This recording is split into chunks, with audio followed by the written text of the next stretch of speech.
First question is, how did you become a musician, and what's your story as an artist and performer? I started in my hometown of Las Cruces, New Mexico. Um, my parents were working on the military base there, and we had strings in the schools in New Mexico, one of the best in the country, actually. And in the sixth grade, they had an orchestra, and I said, "That's me.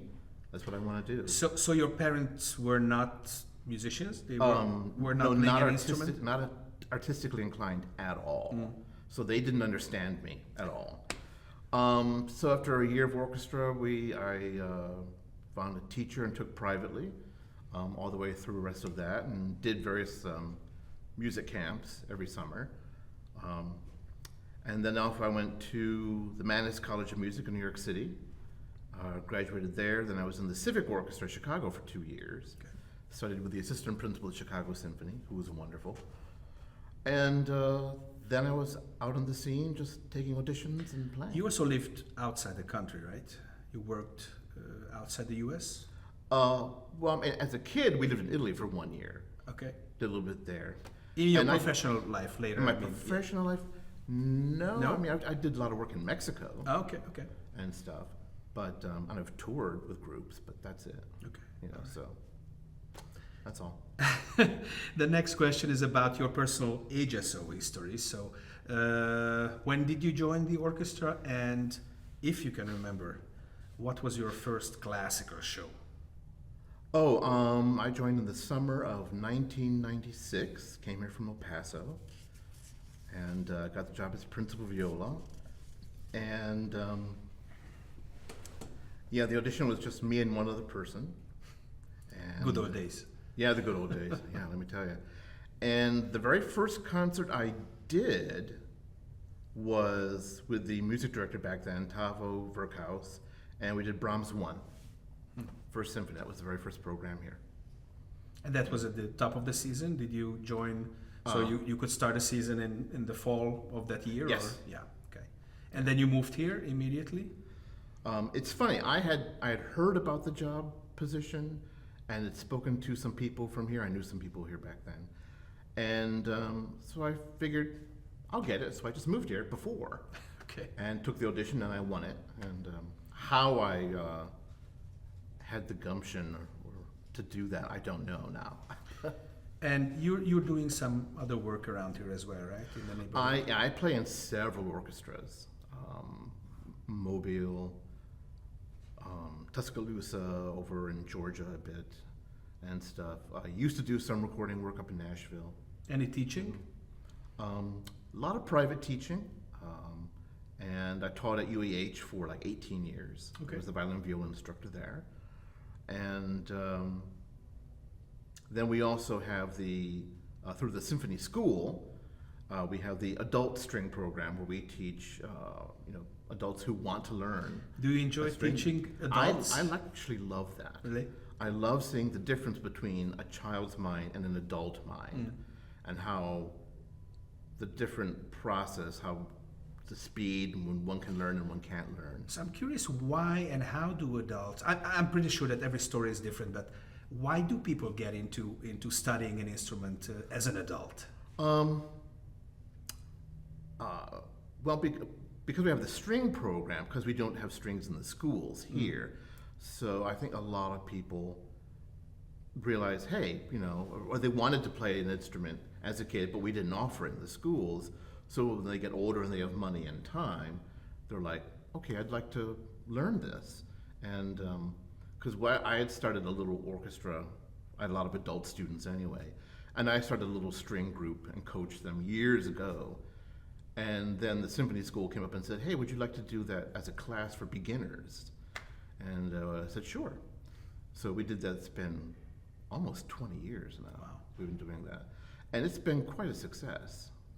So there's always new people out there who Every who semester, want to learn, right? Yeah, every semester. I just now only do the very, very beginners.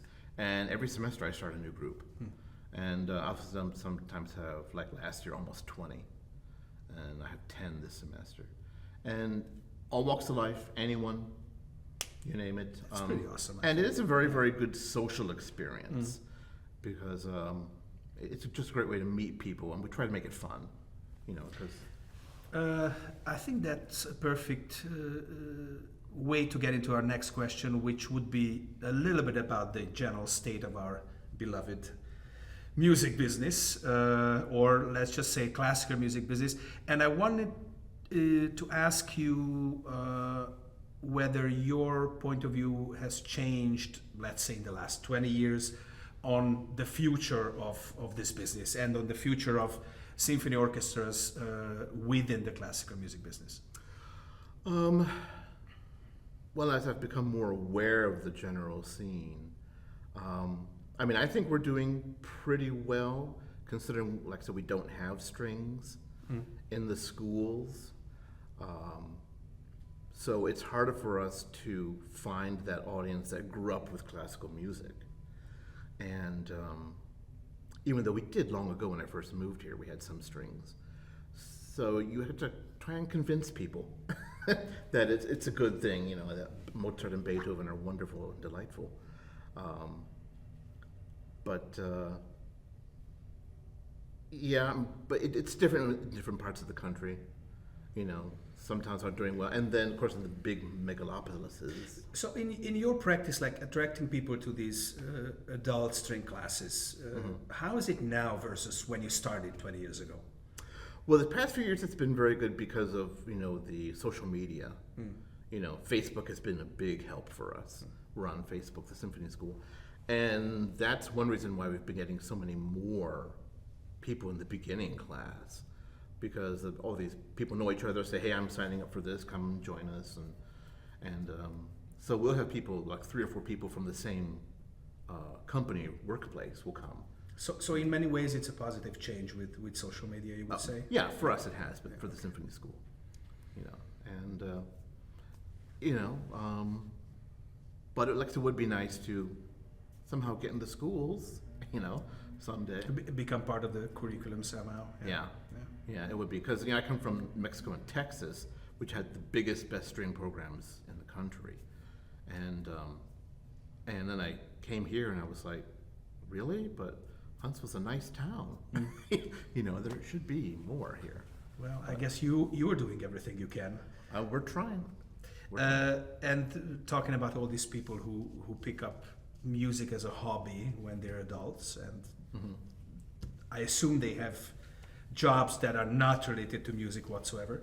But what do you do for fun when you're not making music? So what's your hobby, if anything? Yeah. Fortunately, I'm a reader. I read 3 or 4 books a month. And you prefer books versus tablets? Yeah. No, I do both. But I'm not a TV person. I'm not a movie person. I like fiction or non-fiction? Both. Both. I'll read anything. Do some traveling. Hang out with friends. And when you travel far or around here? I used to like to go to Europe, but now I just stay here because I have no family here. We're all from out west, so it's quite a haul for me to get out to California and stuff. Okay. But yeah, that's what I do. All righty. So, Thank you, Charles. thank you. Appreciate it.